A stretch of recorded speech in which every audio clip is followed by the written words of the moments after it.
അന്തരിച്ച CPI മുൻ കോട്ടയം ജില്ലാ സെക്രട്ടറി AV റസലിന്റെ സ്മാരക മണ്ഡപം അനാച്ഛാദനം ചെയ്തു. ചങ്ങനാശ്ശേരി തെങ്ങണയിലെ വീട്ടുവളപ്പിലാണ് സ്മൃതി മണ്ഡപം ഒരുക്കിയിട്ടുള്ളത്. റസലിന്റെ സംഘടനാ പാഠവും എല്ലാവർക്കും മാതൃകയായിരുന്നുവെന്ന് മന്ത്രി VN വാസവൻ. CPIM കോട്ടയം ജില്ലാ സെക്രട്ടറിയായിരിക്കെ 2025 ഫെബ്രുവരി 21 സഖാവ് AV റസൽ വിടവാങ്ങിയത്. സഖാവിൻ്റെ വിയോഗം ജില്ലയിലെ പുരോഗമന പ്രസ്ഥാനത്തിന് നികത്താൻ കഴിയാത്ത വിടവാണ് സൃഷ്ടിച്ചത്. അദ്ദേഹത്തിൻ്റെ സ്മരണ നിലനിർത്തിക്കൊണ്ടാണ് ചങ്ങനാശ്ശേരി തെങ്ങണയിലെ വീട്ടുവളപ്പിൽ സ്മൃതി കുടീരം ഒരുക്കിയത്. ഇതിൻ്റെ അനാച്ഛാദനം മന്ത്രി VN വാസവൻ നിർവഹിച്ചു. തികഞ്ഞ പോരാളിയെയാണ് നമുക്ക് നഷ്ടമായതെന്ന് VN വാസവൻ വ്യക്തമാക്കി. റസൽ നമ്മെ വിട്ടുപിരിഞ്ഞിട്ട് ഒരു വർഷം തികഞ്ഞു എന്നത് പലരും അവിശ്വസനീയമായ രൂപത്തിലാണ് പ്രതികരിച്ചത്. വർത്തമാന കാലഘട്ടത്തിൽ റസലിനെ പോലുള്ള ഊർജ്ജസ്വലന്മാരായ പ്രവർത്തകന്മാരുടെ വലിയ സാന്നിധ്യവും നേതൃത്വവും നമുക്കുണ്ടായിരിക്കേണ്ട ഒരു കാലഘട്ടമാണ്.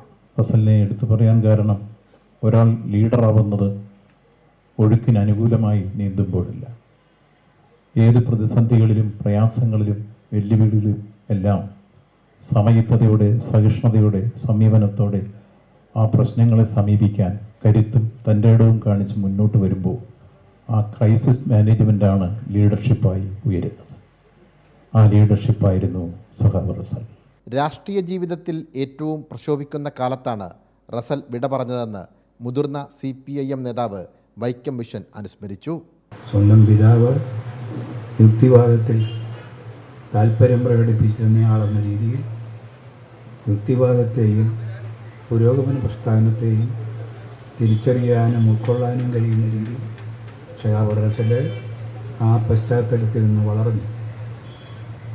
നമുക്കാകെ പ്രിയപ്പെട്ട പ്രവർത്തകനും നേതാവുമായി ഇവിടെ വളർന്നു വരുമ്പോഴാണ് നമുക്ക് നഷ്ടപ്പെട്ടത്.